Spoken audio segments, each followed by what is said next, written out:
छत्तीसगढ़ में बीजेपी के चिंतन शिविर के दूसरे दिन सुशासन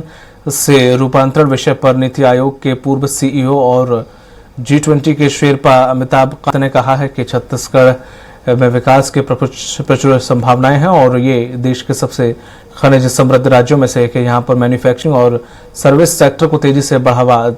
दें तो बड़ी संख्या में रोजगार सृजन होगा। और उन्होंने कहा है कि शिक्षा और स्वास्थ्य सबसे जरूरी आधारभूत बिंदु हैं। इन पर बेहतर काम कर विकास कार्यों में तेजी आ सकती है और पॉलिसी रिफॉर्म पर काम करने से छत्तीसगढ़ में तेजी से आर्थिक प्रगति भी होगी।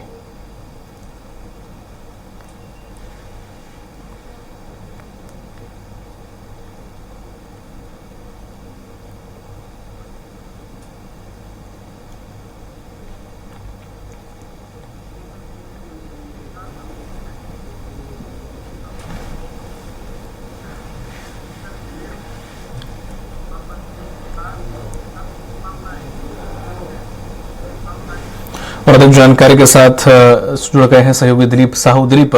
आज दूसरे दिन इस चिंतन शिविर में क्या कुछ रहा, क्या विषय रहा जिसमें इन सभी मंत्रियों की क्लास लगाई गई, किस चीज के बारे में बताया गया और कौन कौन से मंत्री और अधिकारी और साथ ही साथ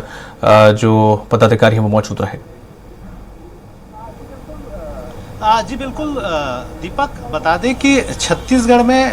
छत्तीसगढ़ शासन के द्वारा एक 2 दिवसीय चिंतन शिविर का आयोजन किया गया है। यह चिंतन शिविर मुख्य रूप से गुड गवर्नेंस मतलब सुशासन किस तरह से लाया जाए और इसको लेकर एक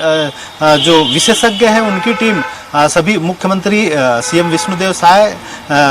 डिप्टी सीएम अरुण साव, विजय शर्मा सहित सभी मंत्री के जो सदस्य वे शामिल है और सभी को सुशासन का पाठ पढ़ाया जा रहा है एक तरह से कि कैसे व्यवस्था को और दुरुस्त किया जाए। इसमें अलग अलग विशेषज्ञ अलग अलग तरीके से सभी मंत्रियों को विभागवार भी जानकारी दे रहे हैं कि किस तरह से और बेहतर किया जा सकता है शासन व्यवस्था को चलाने में। इसमें मुख्य रूप से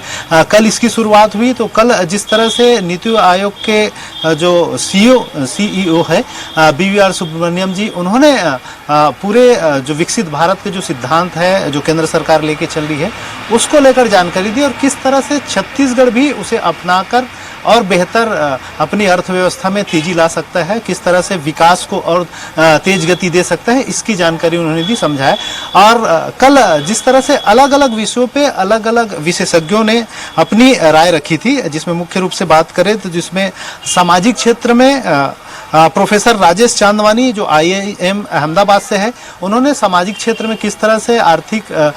किस तरह से योगदान दे सकती है सरकार और किस तरह से सरकार की भूमिका होनी चाहिए, इसको लेकर उन्होंने जानकारी दी। इसी तरह बात करें अधोसंरचना क्षेत्र की, तो इसके बारे में प्रोफेसर अजय पांडे जो IIM अहमदाबाद से है, इन्होंने जानकारी दी कि इस तरह से अधोसंरचना का विकास को द्रुत गति दिया जा सकता है और किन किन क्षेत्रों में इसे और बेहतर तरीके से अपनाया जाना चाहिए ताकि छत्तीसगढ़ विकास का जो नए सोपान है वो गढ़ सके। इसके साथ ही साथ बात करें कि प्राकृतिक संसाधनों का कुशल उपयोग को लेकर भी खनन क्षेत्र में जो सुधार है इसको लेकर भी प्रोफेसर शिवशंकर पांडे जो IAS है धनबाद के, इन्होंने ये जानकारी दी। और साथ ही साथ इसमें संजय लोहिया जो केंद्रीय एडिशनल सचिव है खान क्षेत्र के, इन्होंने भी इसको लेकर पूरी जानकारी दी। इसके साथ ही साथ लोक वित्त और अर्थशास्त्र को लेकर भी प्रोफेसर सिद्धार्थ के रस्तोगी IIM इंदौर से है, जो इन्होंने पूरी जानकारी दी और विस्तार से बताया कि किस तरह से वित्त व्यवस्था को और समृद्ध किया जा सकता है और कैसे बजट प्रबंधन किया जाए ताकि विकास के साथ ही साथ सामाजिक जो चीजें हैं, सामाजिक कल्याण की जो तमाम योजनाएं हैं उसको भी सुचारू रूप से चलाया जा सकता है। इसके साथ ही साथ जब बात करें कि दिन भर की जो गतिविधियां हुई अलग अलग क्षेत्र में, उसके बाद मुख्यमंत्री सहित तमाम मंत्री गण कल रात्रि वही विश्राम किए थे IIM परिसर में ही जो नई राजधानी रायपुर क्षेत्र में स्थित है। उसके बाद आज सुबह से ही जब सुबह 6:30 बजे के आसपास सभी मुख्यमंत्री सहित तमाम मंत्रियों को योग कराया गया। योग के साथ इनकी शुरुआत हुई और योग विशेष रूप से माना PTS के जो SP है RK मिंज, उन्होंने सभी को सिखाया कि किस तरह से योग किया जाना चाहिए और क्योंकि शरीर के साथ मन को भी स्वस्थ रखना जरूरी है और योग की इसमें एक बड़ी भूमिका होती है। तो मुख्यमंत्री सहित तमाम लोग इस योग में शामिल हुए। उसके बाद फिर जो कार्यक्रम है वो रूटीन का फिर शुरू हुआ, जिसमें में मुख्य रूप से बात करें, जो अभी वर्तमान में सुशासन से रूपांतरण विषय पर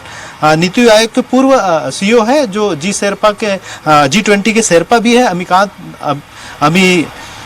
अमिताभ कांत, इन्होंने बताया और इन्होंने जानकारी दी और किस तरह से कैसे बेहतर किया जा सकता है, इसको लेकर उन्होंने संबोधन किया और उन्होंने कहा कि छत्तीसगढ़ में विकास की प्रचुर संभावनाएं हैं और इस विकास में और तेजी के आयाम किस तरह से दिए जा सकते हैं, इन संसाधनों का कैसे इस्तेमाल किया जा सकता है, इसको लेकर एक पूरा रोड मैप तैयार करके उन्होंने बताया। और साथ ही साथ उन्होंने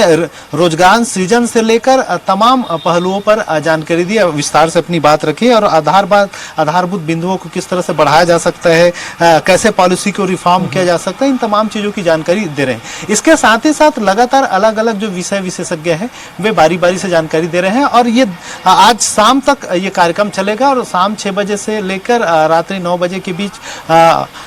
डिनर के कार्यक्रम के बाद ही ये पूरी जो 2 दिवसीय चिंतन शिविर है वो खत्म होगी। तो इस तरह से 2 दिवसीय ये चिंतन शिविर का आयोजन है मुख्य रूप से गुड गवर्नेंस स्थापित करने की दिशा में एक बड़ा कदम कहा जा सकता है। बिल्कुल दिलीप, जिस तरह से विपक्ष आरोप लगा रहा है कि 6 महीने के बाद इन्हें रियलाइज हुआ है कि इनके मंत्री उस हिसाब से काम नहीं कर पा रहे हैं जिस हिसाब से उन्हें करना चाहिए, तो ये ज़रूरी भी है कि इन लोगों की ट्रेनिंग की जाए।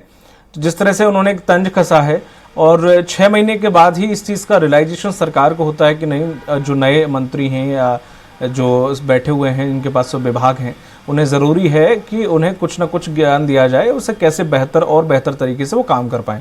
हालांकि अगर मध्य प्रदेश में भी देखें तो ये क्लास मध्य प्रदेश के मंत्रिमंडल में भी लगी थी, लेकिन ये बहुत पहले ही हो गई। जैसे मंत्री बने थे उसके शायद कुछ ही 20 या 25 दिन बाद उनकी क्लास ये किस तरह से क्या हो सकता है, कैसे बेहतर कर सकते हैं, ये हुआ था, जिसे चिंतन शिविर का नाम दिया गया। तो ये 6 महीने बाद ही सरकार को रियलाइजेशन क्या हुआ, क्या नए मंत्रियों के डिपार्टमेंट से कुछ ऐसी खामियां या कमियां नजर आ रही थी, या उन्हें एहसास हुआ कि नहीं ज़रूरी है कि इन्हें थोड़ा सा दिशा और दशा दी जाए जिससे और बेहतर कर पाएँ?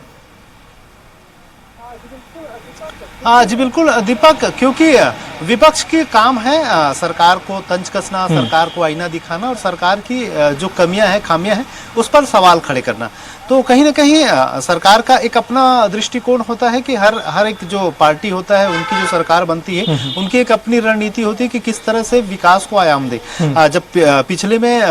तीन टर्म्स तक बीजेपी की सरकार रही थी, मुख्यमंत्री के रूप में रमन सिंह लगातार अपनी भूमिका निभाए थे, तो उस दरमियान उनकी एक कार्य योजना के तहत छत्तीसगढ़ को समृद्ध करने का, विकास की दिशा में आगे बढ़ने का उनका एक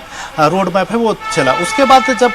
भूपेश बघेल की सरकार आई, कांग्रेस की सरकार आई 2018 में, तो उनका एक अपना रोड मैप बना कि ग्रामीण अर्थव्यवस्था को सुदृढ़ करना है। उसके हिसाब से नरवा गरवा गुरुआ बारी गोधन न्याय योजना सहित तमाम योजनाओं को लेकर वे साथ चले और किसानों को समृद्ध करने के हिसाब से जो समर्थन मूल्य का धान देश में सबसे अधिक दिया, धान का समर्थन मूल्य जो है, इसी तरह बहुत सारी चीज़ों में रिफॉर्म किए। अब जब फिर से बीजेपी की सरकार आई है, विष्णुदेव साय की सरकार आई है, तो इनकी अपनी एक सोच है, उस सोच के साथ ये आगे बढ़ी है। तो उस सोच को कैसे अमली जामा पहनाया जाए, इसको लेकर कहीं ना कहीं ये जो गुड गवर्नेंस को लेकर जो शिविर, जो चिंतन शिविर है, उसमें कहीं ना कहीं अपने दृष्टिकोण, अपने नजरिए से, और भाजपा के क्योंकि केंद्र में भी सरकार है, तो केंद्र की जो नीति है, केंद्र के जो सिद्धांत है, उनकी जो विजन है कि विकसित भारत का विजन लेकर चल रहे हैं कि जब देश की आज़ादी को 100 साल हो जाएगा